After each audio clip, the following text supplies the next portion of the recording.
विज्ञापन के पहनावे पर विवाद के बीच कृति सेनन का बयान बचाव किया था, जो उनकी पसंद है। राहुल गांधी ने कृति की इंस्टाग्राम स्टोरी को अपने अकाउंट पर शेयर किया और लिखा कि एक महिला क्या पहनती है, क्या करती है और कहाँ जाती है, यह उसकी अपनी पसंद है। महिलाओं द्वारा अपनी स्वतंत्रता का प्रयोग करने पर उन्हें ट्रोल करना बंद करें। कांग्रेस नेता ने कृति सेनन का समर्थन करते हुए अपनी इंस्टाग्राम स्टोरी में स्नैप द पैट्रियार्की पैतृसत्ता को खत्म करो हैशटैग का इस्तेमाल किया।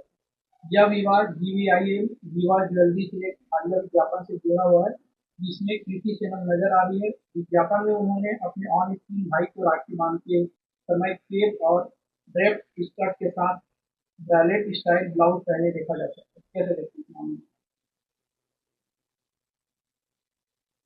हमको तो इस विज्ञापन के बारे में आपके द्वारा बताए जाने पर ही जानकारी हुई है।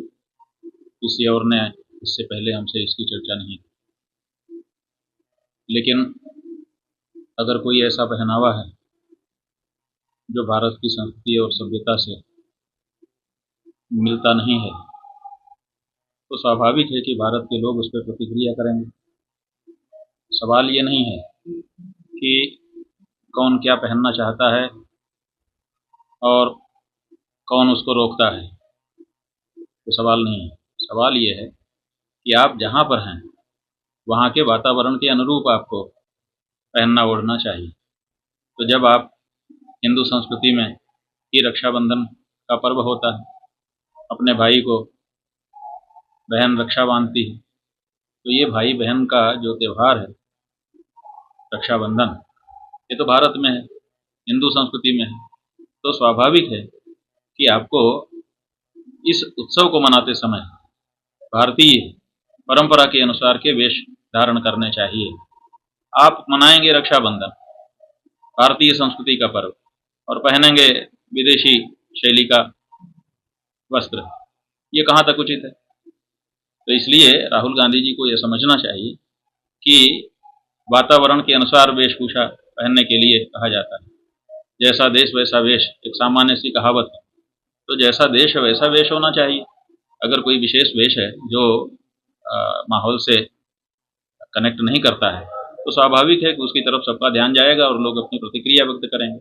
इसमें भी स्त्री की स्वतंत्रता और परतंत्रता ला करके खड़ा कर देना तो ज़्यादा ही नहीं है? पैतृक रूप से आप पैट्रियाटिक जो पितृसत्तात्मक जो हमारा समाज है, आप उसको चुनौती दे रहे हैं। कैसे चुनौती दे पाएंगे? क्योंकि यहाँ का तो सारा कुछ उसी तरीके में निबद्ध है। अच्छा, पितृसत्तात्मक नहीं करके मातृसत्तात्मक आप कर देंगे, तब भी फिर पिता लोग जो है अपने आप को उपेक्षित महसूस करेंगे कि भाई हमारा मान सम्मान क्या होगा, तो आप एकांगी हो जाएंगे। आज पितृसत्तात्मक के कारण आप महिला के पक्ष में खड़े हैं, फिर जब महिला की सत्ता हो जाएगी तो आप पुरुष के पक्ष में खड़े हो जाएंगे और इस तरह से राजनीति करते रहेंगे। सच बात यह है कि हमारे लिए माता पिता दोनों एक ही होते हैं, दोनों दो नहीं होते हैं। इसलिए जब पितृसत्तात्मक बात करते हैं उसमें माता भी मिली ही हुई होती है। संस्कृत भाषा में जो पितृ शब्द है वो माता और पिता दोनों के लिए होता है। पितर शब्द जो है हमारे यहाँ पितर कहा गया, इसका मतलब माता पिता दोनों उसमें आ जाते हैं। इस रहस्य को भी समझना चाहिए। भारत में आपको राजनीति करनी है तो भारत की जो सांस्कृतिक, धार्मिक और सामाजिक बारीकियां हैं उनको आपको जानना होगा। यही हमारा कहना है। वे मनुष्य नीति चाहते थे, अम्बेडकर का संविधान नहीं। ओवैसी का आरएसएस बीजेपी पर हमला। ऑल इंडिया आईएनसी के अध्यक्ष असदुद्दीन ओवैसी ने राष्ट्रीय स्वयंसेवक संघ आरएसएस और भारतीय जनता पार्टी भाजपा पर सीधा हमला बोलते हुए उन पर ऐतिहासिक रूप से भारतीय संविधान के बजाय मनुष्य नीति को प्राथमिकता देने का आरोप लगाया। ओवैसी ने कहा है कि मैं आरएसएस से जुड़े हुए लोगों से मनुष्य नीति के बारे में पूछ रहा हूँ।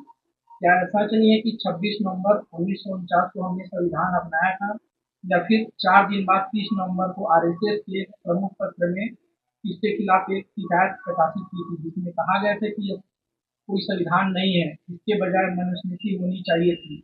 उन्होंने बाबा साहब अम्बेडकर द्वारा तैयार किए गए संविधान से आपत्ति जताई। ठीक है, ये तो इतिहास में दर्ज है। तो आरएसएस एक संस्था है वो कोई हिंदू धर्म का प्रतिनिधि संस्थान नहीं है। वो एक संस्था है जो कहती है कि हम हिंदू संस्था नहीं है, हम सामाजिक संस्था हैं। तो उस सामाजिक संस्था का हिंदू धर्म से क्या लेना देना? जब वो स्वयं कहते हैं कि हम हिंदू धर्म को मानने वाले संस्थान नहीं हैं, धार्मिक संस्थान नहीं है, हम तो सामाजिक संस्थान हैं, तो उस संस्थान के द्वारा जो कुछ कहा गया वो आप कहते हैं कि उनकी किताब में लिखा है, रिकॉर्ड पर है, होगा। इससे हिंदुओं का क्या लेना देना? जहाँ तक हिंदुओं की बात है तो चाहे राहुल गांधी जी हों चाहे ओवैसी जी हों, हम उनको बता देना चाहते हैं कि जो संविधान लागू किया गया है उस संविधान ने मनुस्मृति को मनसूख नहीं किया है। उस संविधान ने आज तक ये नहीं कहा है कि जो लोग मनुस्मृति के अनुसार अपना जीवन जी रहे थे अब वो मनुस्मृति के अनुसार जीवन नहीं जी सकेंगे, ऐसा संविधान ने नहीं कहा है। पहले तो अपना दिमाग इसमें साफ कर लीजिए कि मनुस्मृति मनसूख नहीं हुई है। आज भी न्यायालयों में जहां आवश्यकता पड़ती है वहां मनुस्मृति का ही कानून माना जाता है। जहां पे इनका संविधान जिस मामले में चुप है, नहीं बोल सकता, वहां पर मनुस्मृति ही आकर के निर्णय करती है। इसलिए मनुस्मृति को भारत के संविधान ने या भारत की संसद ने कभी भी कानून बना करके ये नहीं कहा कि अब आज से मनुस्मृति मानना अवैध हो जाएगा या मनुस्मृति मानने वाले लोग जो है वो भारतीय नहीं रहेंगे। बल्कि भारत की संविधान में आर्टिकल 25, 26, 27, 28 का जब आप देखेंगे, अनुशीलन करेंगे तो आपको पता चलेगा कि साफ साफ कहा जा रहा है कि अपने धर्म के मामले में जो आपके धर्म ग्रंथ हैं उन धर्म ग्रंथों के अनुसार आपका जीवन चलेगा। तो हमने भारत में इसीलिए संविधान का विरोध नहीं किया क्योंकि उसने हमारे धर्म ग्रंथों के अनुसार हमको चलने की छूट दे रखी है। तो हम आज भी मनुस्मृति के अनुसार चलते हैं। क्यों चलते हैं? इसीलिए क्योंकि भारत में मनुस्मृति बैन नहीं है। तो जब मनुस्मृति को आज भी आपका संविधान अवसर देता है और बाबा साहब अम्बेडकर का आपके अनुसार कहे जाने वाला संविधान जब आज भी हमको मनुस्मृति के अनुसार जीने की सुविधा देता है तो आपको क्या मनुस्मृति से समस्या है? इसका मतलब है कि बाबा साहब की बात भी आप नहीं मान रहे हैं।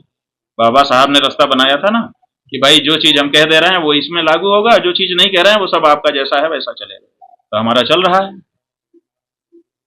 बताइए। तो ऐसी परिस्थिति में बहन के साथ विवाह नहीं होना चाहिए। आप अपनी सगी बहन से विवाह नहीं कर सकते। कहाँ लिखा है? संविधान में कहाँ लिखा है बताओ? लिखा है? मनुस्मृति में लिखा है। उसको आज भी सब मानते हैं कि नहीं? आपके घर में मानते हैं? आपने सुना कभी कि किसी भाई बहन ने विवाह किया?